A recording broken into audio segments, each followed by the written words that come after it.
How to delete your Oculus account with MetaQuest app. Welcome to Let Me Help, and let's get right into this tutorial. For this, tap open your MetaQuest application in your mobile device. If you have not installed it yet, get it from your Play Store or App Store in the case of an iOS device. Also ensure you are logged in into a MetaQuest account. Click on the More option and head over to Settings. From here, tap on Account Setting. Select on See More in Account Center. Select on Personal Details.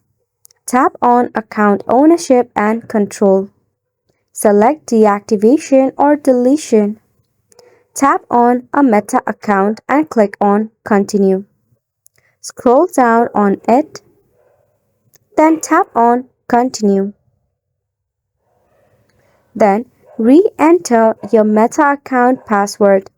This is to verify that it is really you who wants to deactivate or delete the account. Then just tap on Delete Account. It will take up to 90 days from the beginning to delete your account permanently off your Meta account. You can recover it before the 30 days. And that is how you delete your Oculus account with MetaQuest app. And it's a wrap for the video as well. Thank you so much for tuning in.